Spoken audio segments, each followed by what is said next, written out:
Hey guys, so I made a new tutorial.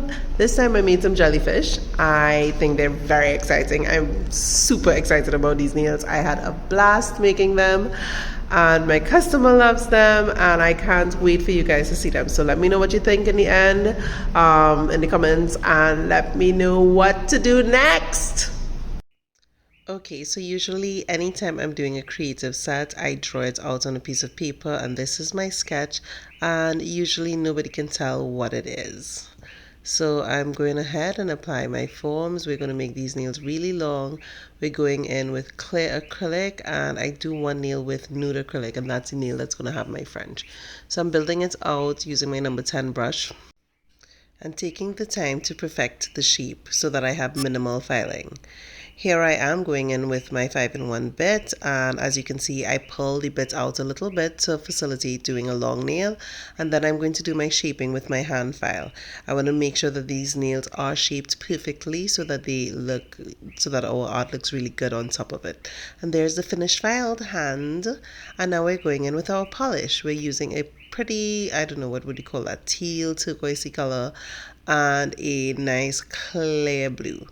So I'm going to also go in and show off that I can draw a French using the brush from the bottle, which, shows that I got some skills, yo. Okay, I'm just being stupid. All right, so I go ahead and I drew this nice little French, and then I'm going to go in and go and do a second coat of polish, and here it is. And then we're going to go ahead and start working on our art.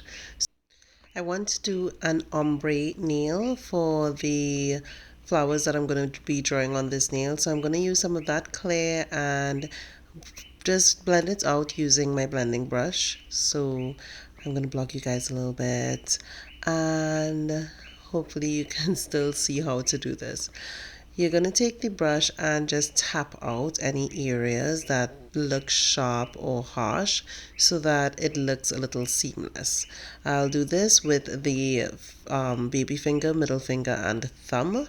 And then I'm going to go in and start drawing my SpongeBob flowers, which was the inspiration for this set because my client wanted SpongeBob looking flowers. The first flower I drew came out like a regular flower, so I went back and looked at a photo of what it actually looks like, and then came back and we drew several of these flowers. So here it is. It's actually pretty easy to do, and now I know how to do it. So if anybody else wants these flowers, I can do it. I wanted to have a really nice background for our 3D pieces. So I went in with a pretty green to draw some leaves that look like seaweed. And here I am taking my time and getting them to look really nice and wavy with my brush. I mix this green, and then I'm going in with a little bit of dots as well to kind of create the illusion of bubbles. And here I am going in with a milky white and applying drops of clear top coat on top of that milky white while it's wet to create this beautiful bubble like texture. And here's a slow motion so you can really see how pretty that is. So this is going to act as my backdrop for my 3D pieces. I am using a beautiful pink, and this is going to create the tentacles of my jellyfish, and I'm making two baby jellyfish with some 3D molding gel that I have used pigment powders to mix in and applying a little bit of white dots, so those white dots would give it a little pop. I've drawn out some tentacles with the green that I'm going to use as well as the pink just to place where my big jellyfish is going to go. And using pigment powders and molding gel, I have created multiple color tentacles so that they would really pop on the background. And here's a fun fact about jellyfish: they have no brains, just like your eggs.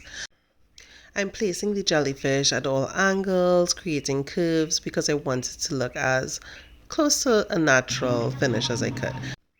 Using polygel, I am going in with a nice huge piece to create my jellyfish body.